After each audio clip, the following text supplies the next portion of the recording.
Elisabeth Defedo, bonjour. Bonjour Véronique. Merci d'être à nouveau sur le plateau de TV Fil 78 pour de nouvelles aventures, car votre vie est pleine de rebondissements. Voilà, vous avez participé déjà à la création du du grand musée du parfum. Voilà, qui a ouvert ses portes récemment. Oui, le grand musée du parfum a ouvert le 15 décembre.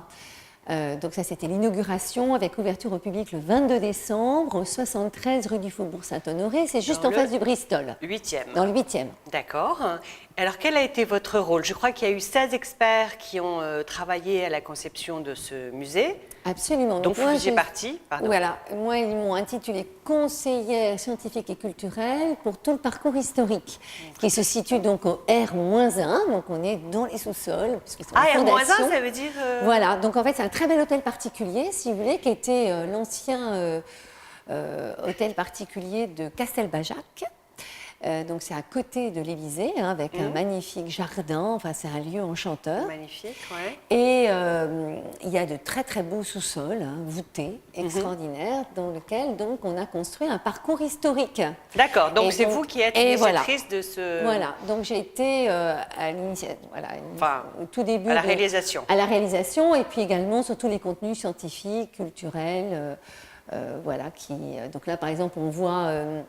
la galerie des séducteurs et des séductrices. Ah, oui, qu'est-ce que ça veut dire?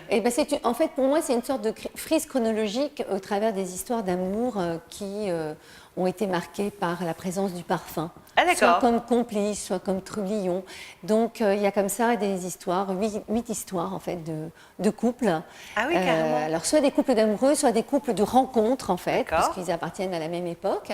Et ça m'a amusé en fait de raconter l'histoire du parfum de cette manière. À donc, travers ça, c'est une des rencontres. Voilà. Et vous avez un exemple par exemple? Un exemple par exemple? Un exemple par exemple? Oui. Eh bien, vous avez l'exemple de Cléopâtre et de Marc-Antoine. Cléopâtre, la reine d'Égypte, qui part à la rencontre de son futur conquérant, Marc-Antoine, qu'elle va séduire d'ailleurs. Et elle prend son plus beau navire et elle fait parfumer les voiles de parfums enivrants, au point, comme l'écrira plus tard Shakespeare dans sa tragédie Antoine et Cléopâtre, le vent en fut malade d'amour. Oh mon Dieu. Donc c'est une très jolie histoire, et on raconte aussi que leur première nuit d'amour s'était déroulée dans un matelas de pétales de rose. Très bien. Voilà, vous avez Oui, quelques jolies histoires à lire. D'accord. Et vous avez fait quoi d'autre dans ce musée? Alors, ce musée, donc, il y a cette galerie. Ensuite, vous avez aussi un endroit qu'on appelle le temple, puisque l'histoire du parfum démarre dans les temples dès l'Antiquité. Et donc, on se retrouve dans un temple égyptien, mais aussi gréco-romain, où on va parcourir toute cette histoire, où finalement le parfum était offrande aux dieux, également instrument de pouvoir. Donc, au travers... vous savez que le parfum, les aromates, comme on les appelait sous l'Antiquité, c'était le prix de l'or. Donc forcément, détenir les routes des parfums, c'était avoir une richesse énorme. Et c'est ce qu'on voit très bien avec l'histoire d'Alexandre le Grand. Donc on a comme ça des multimédias qui vous présentent un certain nombre de pans historiques de cette thématique. Et puis aussi, on a la chance d'avoir le prêt de très très beaux flacons qui viennent essentiellement de la collection Drum, qui appartient donc à la famille Storp, et qui est normalement à Munich, mais qui l'a de l'Égypte ancienne jusqu'à nos jours. Donc on a une très belle, on a des flacons absolument exceptionnels qui n'étaient jamais sortis de Munich et qui sont prêtés au Grand Musée du Parfum. Et puis on a bien sûr le musée de Grasse, le musée de la parfumerie à Grasse, qui nous a prêté aussi certains flacons. Donc ensuite, quand vous passez du temps, vous allez vers un cabinet de curiosités pour parcourir toute l'histoire du parfum en Occident entre le Moyen-Âge et également la vie de cour, donc la fin du XVIIIe siècle, où on parcourt cette histoire où le parfum à la fois portait remède, mais aussi était un instrument d'hygiène et là encore une parure qui permettait d'aller, voilà, d'être devant le roi à la cour de Versailles notamment. D'accord. Et puis dernière partie de ce parcours, c'est l'essor de la parfumerie moderne avec toute cette naissance de la parfumerie au XIXe siècle. Parfumerie moderne, hein, ça veut dire quoi, parfumerie moderne? Eh ben, c'est l'industrialisation, c'est-à-dire que le parfum va faire cette mutation incroyable de l'artisanat vers l'industrie. C'est-à-dire qu'on n'est plus sur des senteurs naturelles, on est sur des odeurs de synthèse? Alors, il y a également, il y a d'une part la mécanisation, donc ça va être toutes les usines qui seront construites en périphérie de Paris. Pour la fabrication pour des la parfums. Fabrication des produits finis, hein, donc des parfums, pas des matières premières, ça reste dans le sud, ça à Grasse. Et puis, il y a donc la mécanisation, il y a eu aussi toutes les premières applications de la chimie organique à la parfumerie, donc les premières applications des notes de synthèse, c'est ça, qui va faire naître finalement le parfum, l'art du parfum aussi, puisque le parfumeur va pouvoir s'affranchir des lois de la nature. Et donc, on retrace cette grande épopée, si vous voulez, de cette parfumerie moderne, la naissance de la marque aussi, la naissance des grandes maisons de parfumerie, et puis aussi l'avènement, puisqu'on est à Paris, des couturiers parfumeurs, avec Paul Poiret, Gabrielle Chanel, etc., qui arrivent au tout début du XXe siècle. Ok, très bien. Voilà, donc vraiment à visiter, c'est une expérience sensorielle incroyable. Voilà, il faut vraiment aller dans ce grand musée du parfum. Merci pour ces explications. Alors maintenant, deuxième actualité brûlante, archi-brûlante, puisque demain sort votre 9e livre, que je montre là, enfin on voit la couverture à l'écran, voilà, sur la saga Guerlain, comment on peut dire? Le roman des Guerlain. Oui, le roman des Guerlain, parce qu'en fait, si vous voulez, c'est une histoire vraie, évidemment, mais elle est tellement romanesque que la saga aurait été un petit peu stricte comme titre. Donc vraiment, moi, j'ai voulu le raconter comme une histoire de famille avant tout. C'est ce qu'on appelle un roman vrai? Un roman vrai, voilà. C'est ça. Comme vous aviez déjà fait, on va revenir juste en arrière 2 secondes, avec Jean-Louis Fargeon. Le parfumeur de Marie-Antoinette. Voilà. Exactement. C'est vous aviez pris quelle optique avec ce premier livre? Eh bien, de mettre en scène ce parfumeur, c'est-à-dire pas uniquement raconter sa biographie, mais la faire vivre. Et d'ailleurs, quand le livre a été sorti, il y a en 2005 déjà, les journalistes m'avaient dit, mais on attend la suite. Et pour moi, la suite, c'était finalement ce fondateur de la maison Guerlain, Pierre-François Pascal Guerlain, qui naît à Abbeville en 1798 et qui va fonder à Paris en 1828 cette immense maison Guerlain qui, de père en fils, de grand-père en petit-fils, va perdurer et traverser les siècles pour enchanter les femmes.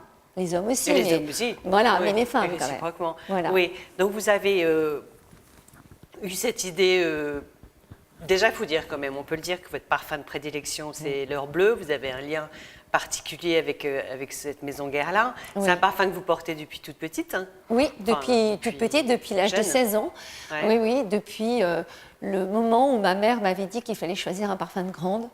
Et les parfums que la vendeuse me présentait ne me convenaient pas tout à fait. Et en allant vers le stand Guerlain, d'abord je lis les noms des parfums. Chalimar, Mitsuko, l'heure bleue. Et ça me faisait rêver. Voilà, j'étais en section littéraire et forcément ça parle. Ce sont des parfums tellement narratifs. Et aujourd'hui encore, quand vous le mettez tous les matins, vous le sentez encore?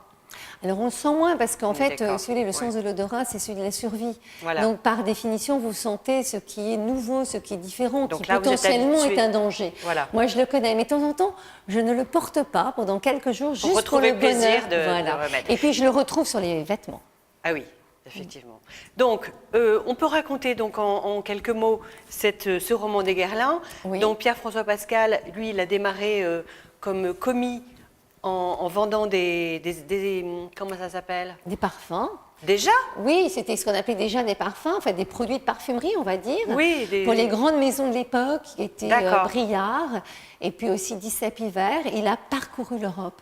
Incroyable, ce jeune homme qui était pourtant bien né, puisque sa famille était une famille d'artisans. Son père était potier d'étain à Abbeville, marchand d'épices également. C'est ça en fait, pardon, je vous coupe la parole, mais cette position de marchand d'épices, c'est qu'il a baigné petit déjà dans des odeurs exotiques. Tout à fait. Et petit à petit, ça a fait son chemin. Avec ses fils, il s'est établi à Paris. Oui. Ils ont commencé à créer ce qu'on appelait les vinaigres. Alors ça, c'était avant même tout seul, puisque en fait, Il part d'abord, il est tout jeune. Ouais. Finalement, il n'a pas envie de vivre cette vie de province. Il a des D'accord. rêves plein la tête, il va partir. Et il part, donc il se fait embaucher. Et là, il découvre les réalités du terrain et aussi, surtout, tout ce qu'il ne faut pas faire. Et donc, il va fonder seul d'abord son entreprise en 1828.